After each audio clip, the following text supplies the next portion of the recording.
Right now on Denver 7 News at 5 o'clock, Aurora's police department is looking for a new chief after the city fires Vanessa Wilson. We're breaking down mixed reaction to the decision and who will fill the job in the meantime.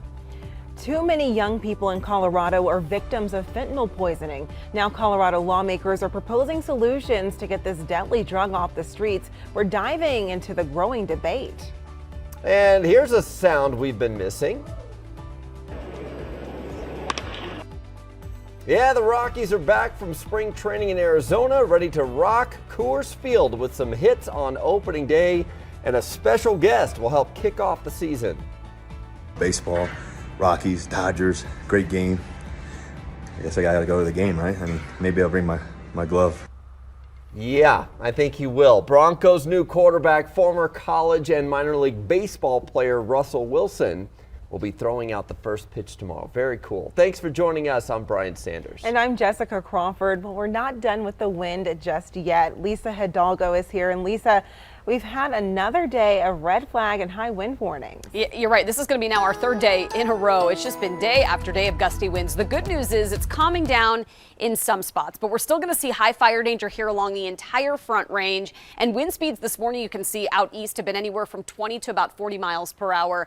So it is still going to be pretty windy today. Winds are going to pick back up here by early afternoon. Early this morning, we're down to near freezing. You'll notice, though, a pretty nice warm up today. It's going to be about 7 to 10 degrees warmer than yesterday. We'll be at right around 45, near 50 degrees by lunch, and then we'll hit highs in the mid to upper 50s this afternoon. Denver right around 55 to near 57, a little cooler near Castle Rock, and upper 40s for the foothills. Now, coming up here in a few minutes, we are tracking some much warmer weather come Friday and Saturday, but then another cold front late Saturday into Sunday. I'll show you how that's going to change things up here on Futurecast and where we're going to see more rain and more snow coming up. And we have a good drive going on. Looks like most of the overnight construction has been picked up, including here to the north side of town where we had some road work on the overnight hours. You can see the I-25 drive up by 392, up by Windsor and going up to Harmony.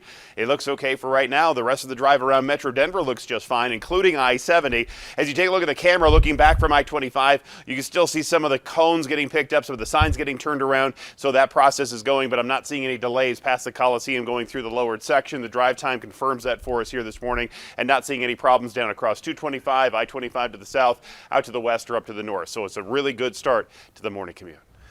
Well, this morning, Aurora police will begin their search for a new chief. The city manager fired Vanessa Wilson yesterday, 2 weeks after Denver 7 reported she was on her way out. Denver 7's Colette Bordelon joins us in the studio. And Colette, you know who's going to be filling in this position in the meantime. That's right. This man right here, Division Chief Chris Jewell, will be in charge temporarily while the city works to find the new face of the Aurora Police Department.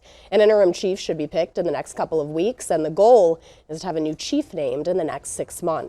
Aurora City Manager says the decision to fire former Police Chief Vanessa Wilson came down to two main concerns: overall management and leadership of the department. But Wilson's attorneys say her firing is without cause. For her part, she released a statement through her legal counsel saying she's proud of the progress the department has made and that the department will continue to protect and serve regardless of who leads the agency. Her firing comes just a day after an independent report was released, which criticized a backlog of investigations in the department that are still waiting to be processed by the records department. But the city manager says Wilson was not fired because of the records problem, saying it really comes down to a lack of confidence in Wilson. As a leader in the community, I think she excelled. I think that she did, in terms of the many crises that we have experienced, I think she did very well in responding to those. I think obviously that was her strength, and she deserves accolades for that. But as I said, there's more to managing a police department than that aspect of it. Wilson will get a severance package, more than $200,000, which is a year's pay. She'll also be getting her benefits. We'll be watching the search for a new chief closely. Live in the studio, Colette Bordelon, Denver 7. Absolutely. Thank you, Colette. While the city manager has his version of what happened, activists say Wilson was making progress in building trust between communities of color and police. Community activist Angela Baker and Aurora NAACP President Omar Montgomery say Wilson was the first police chief in the metro who showed she cared about her community, and now they're afraid that trust has been lost again. I don't think it helped. I think if anything, it may increase that divide. Even if she didn't agree with us, she at least heard us. She showed her face in the community. I can't say the same about other city leaders. Now Baker says the community should consider recalls for leaders who back the city manager's decision to fire Chief Wilson. We have more reaction to Wilson's firing as well as our past stories leading up to this decision right now on the denverchannel.com and the Denver 7 Plus app. Fentanyl deaths are becoming far too common, particularly for young people. Denver 7's Veronica Acosta joins us live now. And Veronica, lawmakers want to do something about it, but how to do that is still a matter of debate. It is, and we do have new results this morning of a really important survey that I'll share with you in just a minute. But first, police and prosecutors, they're going to be highlighting what they're calling this, quote, alarming increase of fentanyl deaths.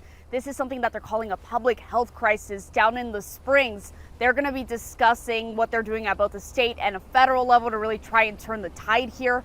In just the past 2 weeks, a bipartisan group of state lawmakers, they announced that bill, if you all remember, to do just that. It increases penalties for smaller amounts of the drug, and in cases where dealing with the drug causes death, that bill also aims to widely increase access to things like fentanyl strips, Narcan, and of course services for people who suffer from addiction. While the bill was widely applauded by those lawmakers involved, a new poll shows Coloradans may not be as thrilled. It found about 3 out of 4 Colorado voters agree that when it comes to addressing drug-related issues, the state should be focusing more on prevention and treatment and less on punishment in jail time. The poll also found most Colorado voters oppose increasing the penalty for drug possession from a misdemeanor to a felony. As far as that bill that we just mentioned goes, it'll be up for discussion next week on Tuesday. Of course, we'll keep you updated on what comes of that. We're in Wheat Ridge this morning. I'm Veronica Acosta, Denver 7. Veronica, thank you. Trial begins today for an Aurora man charged in the overdose death of a 16-year-old girl. Jorge Shequiab is facing more than a dozen charges, including murder. The teen from Lakewood died from mixed alcohol and fentanyl toxicity back in 2020. Prosecutors say she believed that she was taking OxyContin. He admitted to investigators he provided the drugs and alcohol that killed her. He also faces sexual assault charges. We have an update to breaking news we first brought you yesterday morning. Investigators in Aurora say a 17-year-old is now facing arson charges in connection to 10 different fires set in one neighborhood. Happened at an apartment complex near Iliff Avenue and Peoria Street. Fortunately, no one was hurt, but 10 people were forced out of their homes. Opening day is here for Major League Baseball. The Cubs and the Brewers are up first. They open at Wrigley Field this afternoon. It is the first of 7 MLB games today. And tomorrow it's the Rockies' turn when they take on the LA Dodgers. Yep. Blake Street now has a big Rockies purple stripe down the middle of it. Today we'll get an inside look at Coors Field and all the new food and drink offers that you can look forward to this season. A familiar face will throw the ceremonial first pitch at tomorrow's game. New Broncos quarterback Russell Wilson is warming up his arm. Wilson has some history with the Rockies. He played 2 seasons in the minors with the team after they drafted him in the 4th round in 2010. He's also done a few first pitches for the Seattle Mariners when he was with the Seahawks. Wilson gets back to work with the Broncos soon. Off-season workouts start on Monday. It is now 5:08. It's going to be fun to watch. There have been some pretty errant first pitches back on the. I'm sure this one's going to be line drive. Yeah. We're looking at by 11 o'clock, some low to mid 50s, plenty of sunshine. It looks like for the Rockies home opener tomorrow. And then by about first pitch 2 o'clock, we're at 62. So it's going to be a beautiful day. Highs in the upper 60s, calmer winds. Finally, it has been just so windy this week. It's finally going to calm down. I would have a pretty good first pitch too, if they would ever let me. Never. That's never going to happen. Right now, you drive up in Boulder. Looks good for us here at 28th and Colorado Avenue, right by campus. Not seeing any problems through there right now. Coming off of Highway 36 or 93. All looking really nice. Jason, thank you. Frontier Airlines could be getting a makeover at DIA. The changes Denver City Council will vote on and the differences you'll notice as a passenger. Also sparking the flame of adventure. And then all of a sudden, you've got a campfire. Wow. I'll introduce you to the Colorado startup building impressive campfires so we can stay safe outdoors.